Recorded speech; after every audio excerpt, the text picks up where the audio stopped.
विशालगंज गांव में मॉडर्न ढाबा नामक एक प्रसिद्ध ढाबा था, जिसका मालिक राजेश एक बड़े से घर में अपने बूढ़े पिता बालकृष्ण और पत्नी सुंदरी के साथ रहता था। राजेश अपने पिता बालकृष्ण को रोज भला बुरा कहता है और उन्हें ठीक से खाना भी नहीं देता, जिसमें उसकी पत्नी सुंदरी भी खूब बढ़ चढ़कर उसका साथ देती थी। एक दिन, अरे सुनो बेटा राजेश, बहुत जोर से भूख लगी है। 2 दिन से पेट में ठीक से कुछ खाया ही नहीं है। कुछ खाने को हो तो दे दो बेटा, बहुत कमजोरी महसूस हो रही है। अरे पिताजी, कभी कुछ और भी बात कर लिया करो, हैं? हर वक्त जब देखो जब खाना खाना खाना। आपको तो खाने सोने से ही फुर्सत नहीं मिलती, इसलिए जाइए, आप जाइए यहाँ से। हाँ ससुर जी, आपको तो बस अपने पेट की ही फिक्र रहती है। आपके बेटे को दुकान चलाने में कितनी मेहनत लगती है, उसकी तो कोई फिक्र ही नहीं आपको। मैं बूढ़ा व्यक्ति भला तुम्हारी क्या मदद कर सकता हूँ बेटा? अब इस उम्र में ज्यादा चलना फिरना मुझसे नहीं हो पाता। हाँ हाँ हाँ, ठीक है, इस उम्र में ज्यादा चलना फिरना नहीं हो पाता। राक्षस की तरह ठूस ठूस कर खाना हो जाता है, हैं? लेकिन काम नहीं हो पाता। काम चोर कहीं के।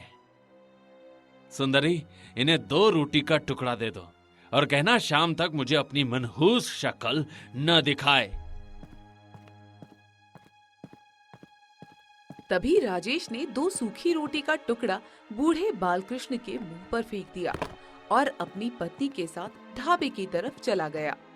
बूढ़ा बालकृष्ण मायूसी से रोटी का सूखा टुकड़ा उठाकर बैठ गया और चप चप कर खाने लगा। हे भगवान! अरे ये दिन क्यों दिखाया? पूरी उम्र इस बेटे को पढ़ाने लिखाने में लगा दी, आज वही मुझे सूखी रोटी के टुकड़े भी फेंक रहा है। भगवान! 2 रोटी खाने के बाद भी बालकृष्ण की भूख शांत नहीं हुई और भूख से उसका बुरा हाल था। तभी उसकी नजर राजेश के ढाबे पर पड़ी और वो धीरे से ढाबे की तरफ चल पड़ा।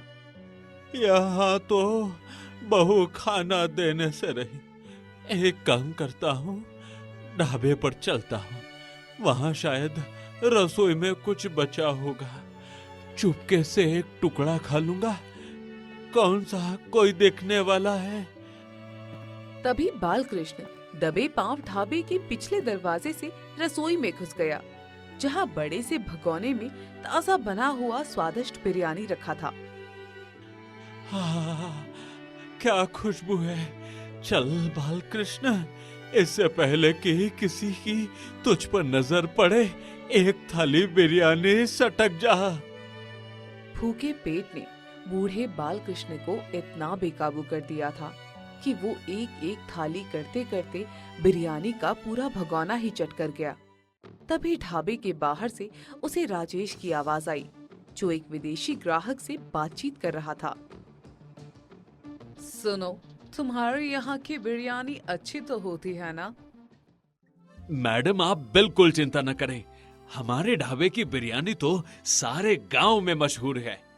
आप तो सिर्फ मेरे ढाबे की नहीं, मेरे देश के भी मेहमान हैं। आपको तो मैं अपनी स्पेशल बिरयानी खिलाऊंगा। आइए आइए। विदेशी ग्राहक से ऑर्डर पाकर राजेश बहुत खुश होता है। आज तो मेरी चांदी ही चांदी हो गई राजेश। आज जिस स्वादिष्ट बिरयानी का जायका तू विदेश तक पहुंचाने के लिए इतना हाथ पैर मारता था, वो रास्ता आज खुद एक विदेशी महिला लेकर आ गई। तभी राजेश जैसे ही रसोई में आता है, देखता है कि उसका बिरयानी का भगोना बिल्कुल खाली है और उसका बूढ़ा पिता पेट भर कर बिरयानी खाकर कोने में ढेर पड़ा है। ये देखकर उसके गुस्से की सीमा ही नहीं रहती। अरे अरे, ये क्या कर डाला बुक कर बूढ़े? तुझे जरा सी भी सब्र नहीं है क्या? अब मैं अपने विदेशी मेहमान के लिए क्या लेकर जाऊंगा? तूने तो मेरा सपना चौपट कर दिया रे। अरे माफ कर बेटा, ये सब मैंने भूख के वशीभूत होकर किया है। इसमें मेरा कोई कसूर नहीं है। तभी राजेश ने गुस्से में आकर बालकृष्ण की थाली छीनकर दूर फेंक दी और उसे धक्के देकर बाहर निकाल दिया। निकल जा यहाँ से, निकल जा। खुसट बूढ़े, खुसट बूढ़े, और कभी वापस मत आना। मेरी नजरों के सामने से हट जा।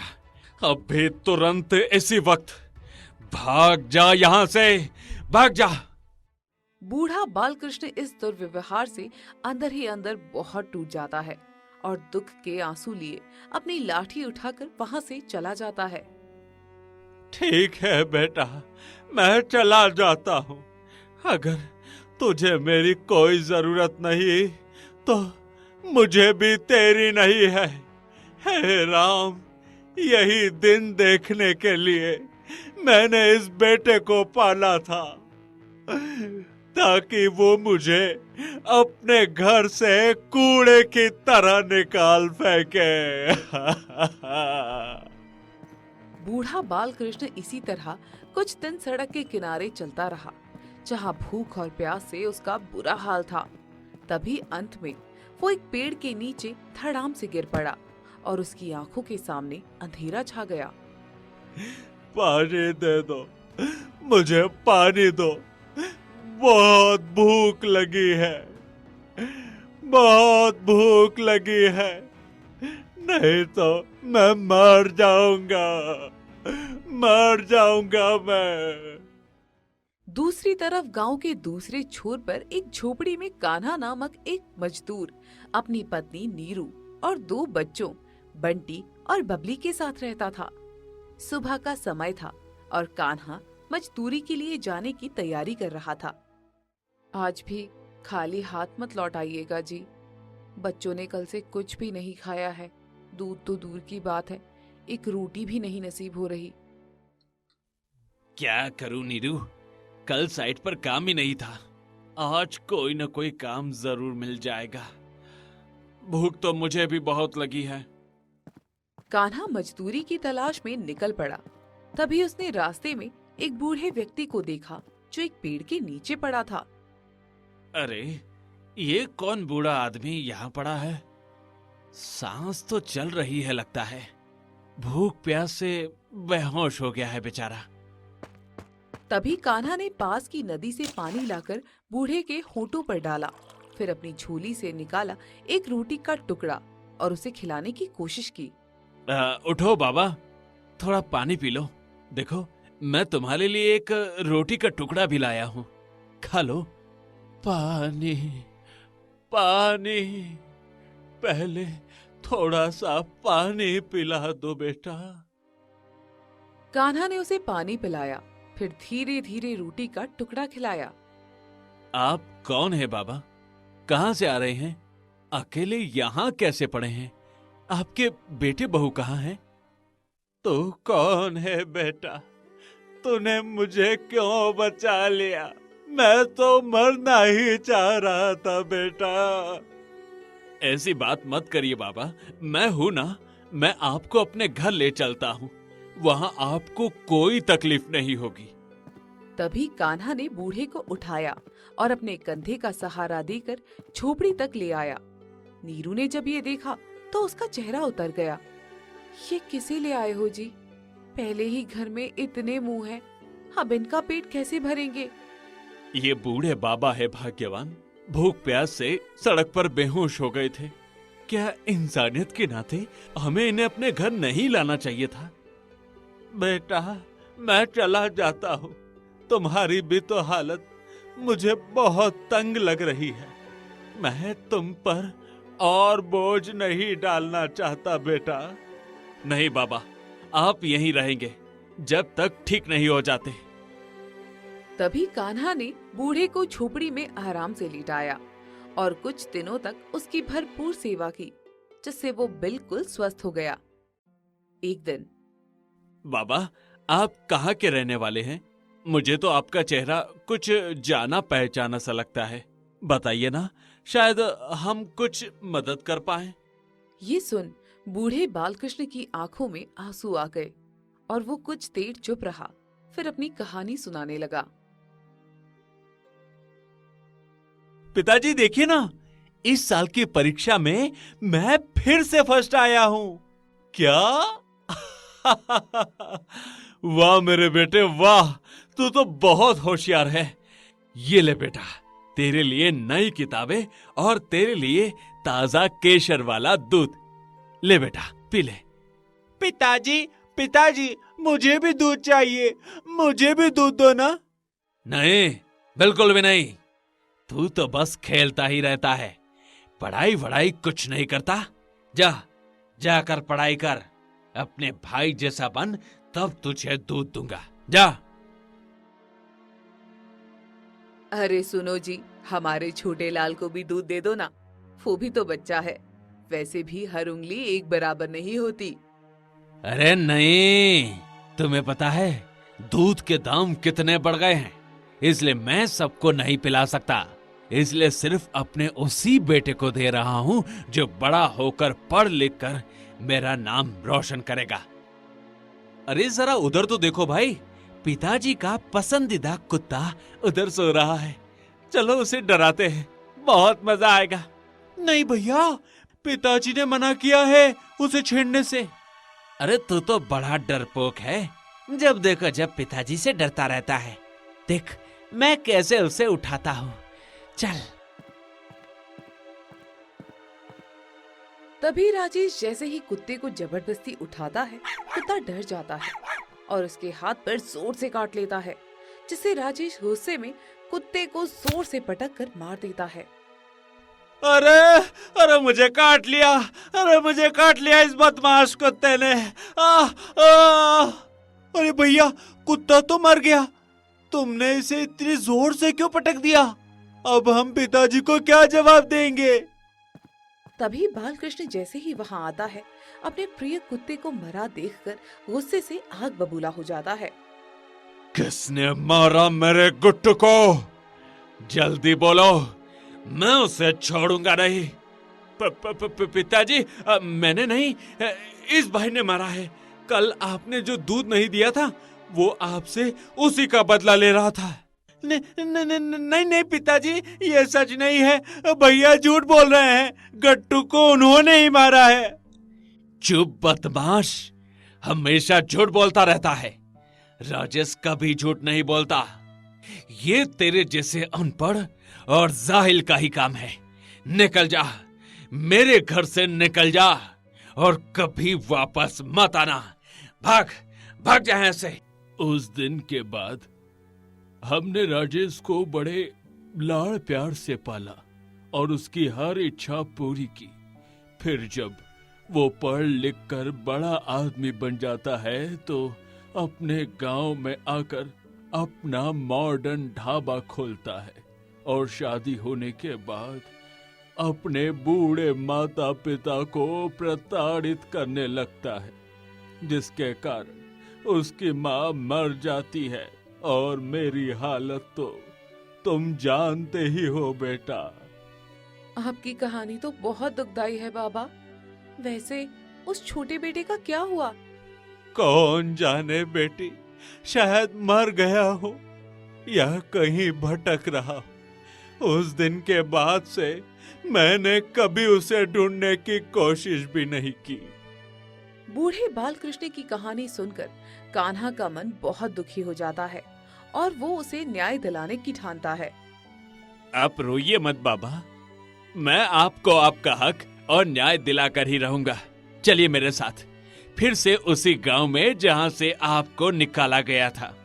तभी कुछ दिनों बाद कान्हा अपनी सारी जमा पूंजी लगाकर जहां राजेश का मॉडर्न ढाबा था, वहीं सामने एक नया ढाबा गांव का ढाबा नाम से खोलता है, जिसमें बूढ़ा बालकृष्ण और नीरू भी उसका हाथ बटाते हैं। ये क्या हुआ सुंदरी? देखो, सामने किसी मूर्ख ने एक नया ढाबा खोला है।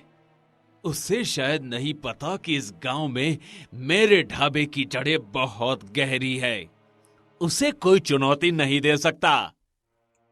बिल्कुल सही कहा जी। खाने के धंधे में आपसे पंगे लेना उतनी ही बड़ी मूर्खता है जैसे सूरज को दिया दिखाना। देखते हैं कितने दिन ये मूर्ख आपके सामने टिक पाते हैं। धीरे धीरे एक हफ्ता बीत गया, लेकिन कान्हा के ढाबे पर ग्राहक का नामो निशान नहीं था। दूसरी ओर राजेश के ढाबे पर भीड़ बढ़ती ही जा रही थी। देखा भाग्यवान, मैंने कहा था ना, मेरे सामने कोई टिक नहीं सकता। देखो ये कान्हा कैसे अपनी पत्नी और मेरे खुलसट पिता के साथ बैठा मक्खियां मार रहा है। कुछ नहीं होने वाला। तभी जब सारी जमा पूंजी खत्म होने पर कान्हा अपना ढाबा बंद करने ही वाला था, तभी नीरू को एक तरकीब सूझती है। सुनिए जी, माना हम अपने ग्राहकों को राजेश के ढाबे जितना स्वादिष्ट और सस्ता खाना नहीं दे सकते, लेकिन व्यापार केवल स्वाद से नहीं, व्यवहार और कहानियों से भी चलता है। मतलब मैं कुछ समझा नहीं। मतलब राजेश का अपने पिता के प्रति व्यवहार कितना खराब है, ये तो आप जानते ही है ना। क्यों ना हम राजेश के बुरे व्यवहार के बारे में सबको बताएं कि कैसे इस एहसान फरामोश व्यक्ति ने अपने बूढ़े पिता को घर से बाहर निकाला। फिर देखिएगा कि भगवान के बाद माता पिता को दूसरा दर्जा देने वाले गांव वासी कैसे इस राजेश की हेकड़ी शांत करते हैं।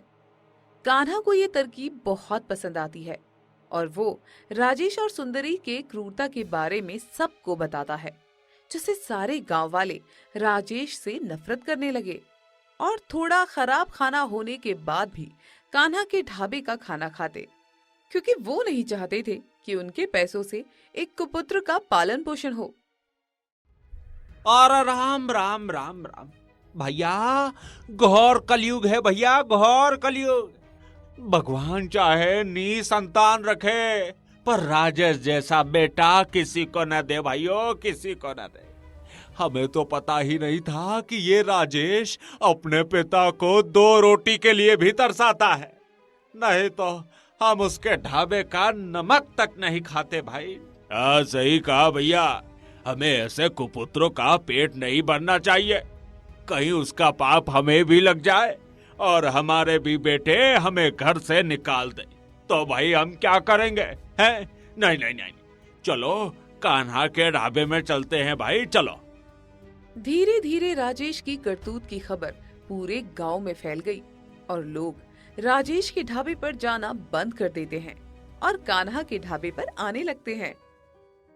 अरे भले ही यहाँ खाना थोड़ा कम स्वादिष्ट हो, पर हम अपने पैसे से कुपुत्र को नहीं पालेंगे। क्यों, मैंने सही कहा ना भैया? हैं? अरे बिल्कुल सही कहा भैया। हैं? अरे वैसे आज तो गोभी की सब्जी बहुत स्वादिष्ट बनी है। अरे खाकर मजा ही आ गया भाई, मजा आ गया। इस गांव के ढाबे में तो अच्छा व्यवहार और अच्छा स्वाद दोनों है। धीरे धीरे राजेश का ढाबा बिल्कुल सूना पड़ गया, उसकी सारी कमाई बंद हो गई। ये क्या हो गया सुंदरी?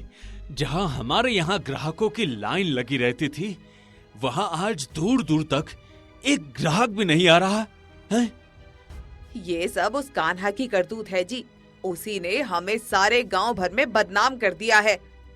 ग्राहकों के ना आने पर धीरे धीरे राजेश का ढाबा बंद हो गया और उस पर कर्ज का पहाड़ लद गया, जिससे वो बहुत टूट गया।